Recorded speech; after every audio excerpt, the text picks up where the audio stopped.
Assalamu alaikum, I'm Aisha and you're watching Samaa News. Here are today's headlines. The Trump administration has tripled the cash incentive for migrants who voluntarily leave the United States. The Department of Homeland Security says undocumented migrants who self-deport by year-end will receive $3,000 and a free flight home. Officials say the move is cheaper than forced deportations, as the administration prepares a wider immigration crackdown next year.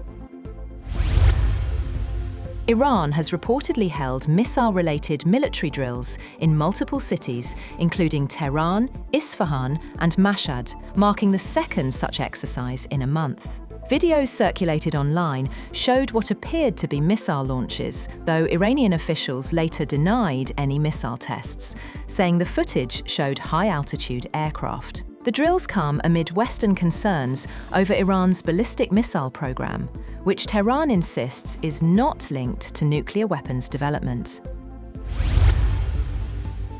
US intelligence reports continue to warn that Russian President Vladimir Putin has not abandoned his aims of capturing all of Ukraine and reclaiming parts of Europe that belong to the former Soviet Empire, even as negotiators seek an end to the war that would leave Russia with far less territory.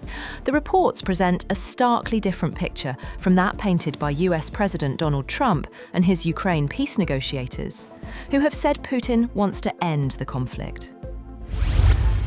US Special Envoy Steve Witkoff has said that talks held between US, European and Ukrainian officials over the last 3 days in Florida, aimed at ending Russia's war in Ukraine, focused on aligning positions, calling those meetings and separate talks with Russian negotiators productive.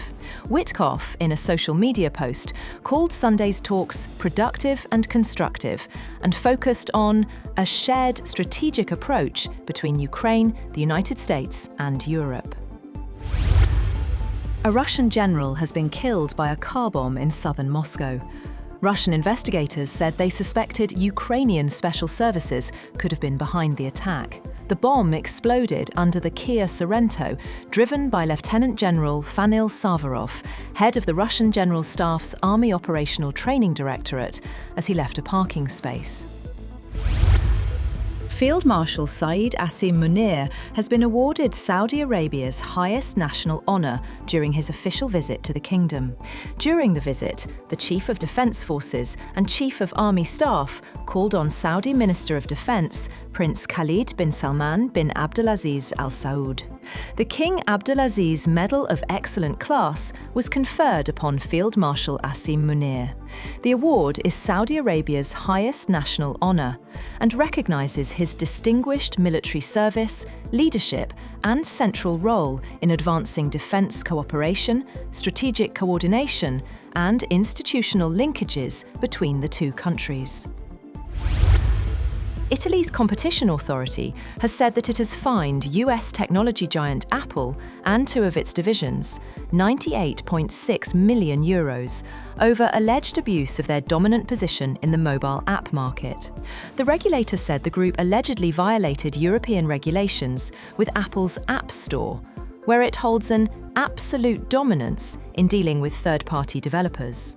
The watchdog opened the probe into the technology giant in May 2023, claiming the company penalised third-party app developers by imposing a more restrictive privacy policy on them from April 2021. Japan has taken the final step to allow the restart of the world's largest nuclear power plant as the region of Niigata voted to resume operations, a watershed moment in the country's return to nuclear energy nearly 15 years after the Fukushima disaster. Kashiwazaki Kariwa, located about 220 kilometers northwest of Tokyo, was among 54 reactors shut after the 2011 earthquake and tsunami crippled the Fukushima Daiichi plant in the worst nuclear disaster since Chernobyl. Kashiwazaki Kariwa will be the first operated by Tokyo Electric Power Company, which ran the doomed Fukushima plant. Oil prices have jumped as fears of supply disruption returned to the market. Brent crude futures gained $1.31 to $61.78 a barrel after the United States intercepted an oil tanker near Venezuela, raising concerns over exports under US sanctions. Tensions in the Russia-Ukraine war also stayed high, adding to uncertainty, even as global supply remains ample and markets broadly bearish. Gold has jumped past the $4,400 per ounce dollars level for the first time, riding on growing expectations of further US rate cuts and strong safe haven demand, with silver also joining the rally to hit an all-time high. Spot gold was up 1.4% at $4,397.16 per ounce, after breaking the $4,400 barrier to hit a record high of $4,400.29 earlier in the day. Spot silver climbed 3.3% to hit a historic high of $69.44.